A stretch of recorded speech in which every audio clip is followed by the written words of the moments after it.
Hey guys. Well, I didn't get to do the vlog. If you read the Facebook fan page, you know why. It's because the wind is fierce today. I mean, it was like I checked and we had 35-mile-per-hour wind gusts, and the wind in and of itself was just staying between 15 and 20 miles per hour as it was. So, oh goodness, all you would have heard was blowing through the trees and across the microphone. So there went that.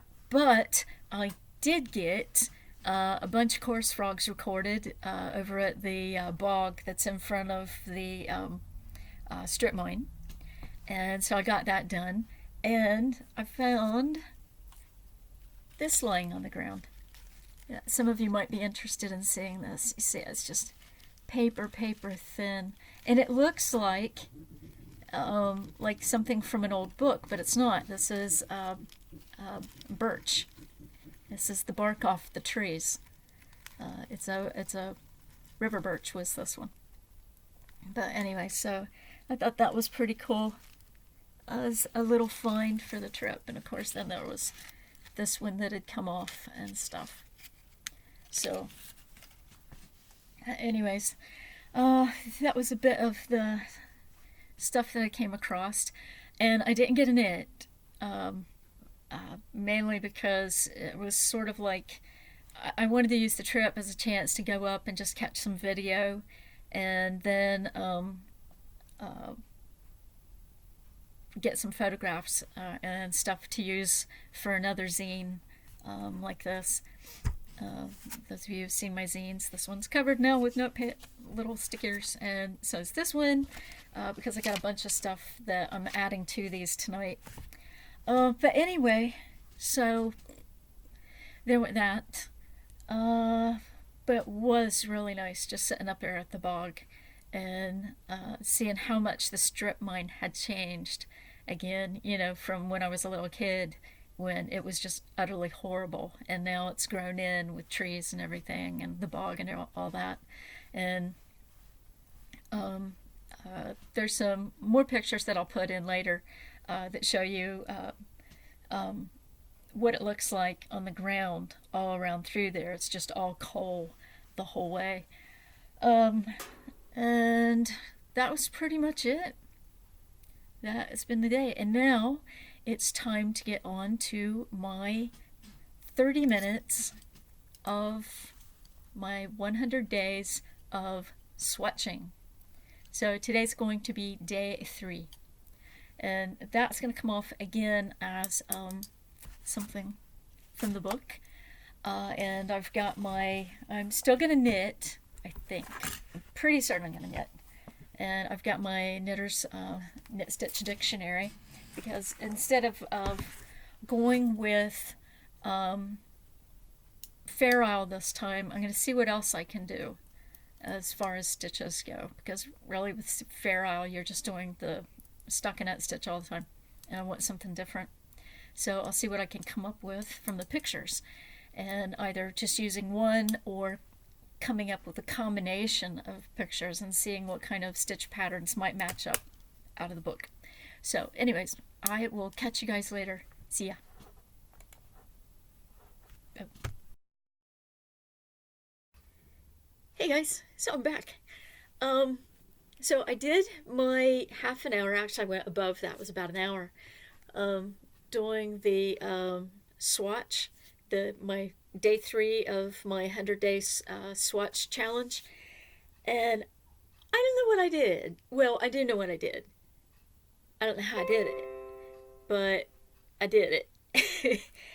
What it was I pulled out my knit stitch dictionary, and I was looking at this picture right here, okay, and I was looking at how the branches are all lying over top of the stream, and so I wanted to find a stitch that would match the branch, so I did. That one. The rungs of the ladder worked perfectly, because you have this long stretch of yarn stretching across what, as far as I'm concerned, is the stream. and then you have the land on both sides of it. Now somehow, when I was doing this crazy stitch, I didn't have the land on both sides of it. I still had another strand going across. So I had when I was doing the slip stitches, I had the yarn on the wrong side of the hook. So, yay me. So I ended up having to take the whole thing apart after an hour of working on the thing, and I was like, oh, for crying out loud.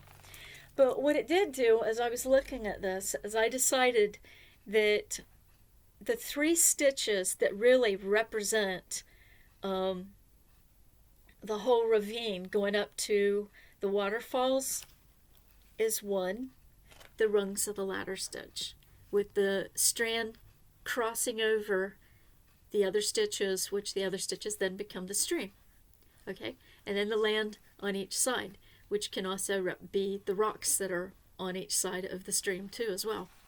And then the second part that I really liked was the ladder rib, and that's because those, to me, are going to represent the trees that are going straight up. So here's the trees lying down across the stream, and here's the trees that are going up alongside the stream. And then the last one is the zigzag swatch, 3 in a row. Who would have guessed? The zigzag swatch, because of why? Because of the winding path of the ravine all the way up the hillside. So those are the 3 stitches that I've chosen to use for my really long swatch. And then I'll be playing around with the top collars that I'm going to use. But the one thing I realize I don't want to do, okay, seriously, are we going to go look at this and say, hi, I'm going to use the collars that's in the picture? This time of year, are you kidding me? The only thing you're going to have is brown and grays. And I don't think so. So I have blue. I had to rebel against all these brown tones. I went with blue. Okay, so I've got the blue, and this is Lion Brand Home something or other. What is it? Hometown? Something like that?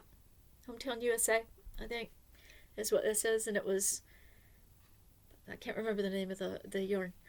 But anyway, that's what I'm using to do the swatch with. And I love this yarn because it's so incredibly soft. And the needles are Clover bamboo tins, US tin. But anyway, so that's how I just spent the last hour playing with that. But I'm glad I've got my stitches done.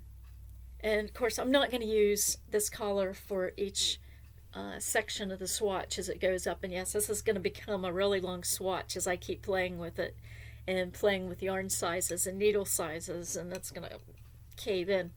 But anyway, but I really did like those 3 as far as representing so much of what the ravine is. And if you remember my my 30-day adventure scarf with doing metal detecting out in the field, and I was recording the weather with it. Well, sort of like the same thing. It was experimental, and I kept changing the scarf as I went along. And I'm not making a scarf per se, but I am going to have a really long swatch. But because I'm going to just keep playing with it the same way as what I played with that. I mean, at one point I had beads, and then it was like, hey, let's throw in brown beads in for mud, because that's the only thing I'm seeing outside is mud. And so anyway, I'm going to be playing with the stitches as well for different things that I see throughout the various pictures that are all related to the trip up the ravine and stuff. So anyways, that's what I've done, and I shall cease to ramble now. But I wanted to share my day 3 with you, and I wish I had the swatch to show you, and I should have saved it so I could have shown you the swatch. But I messed that up. So anyway, but I've got down here at my notes recorded what stitches I'm going to use and why I'm using those stitches. And now it's just a matter of playing with the yarns to see which yarns I like best with the swatches and stuff. But anyway, so now I'm going to work on the updated version of my little zines so I can get rid of all these sticky notes. So anyway, we'll catch you later. Have a great one.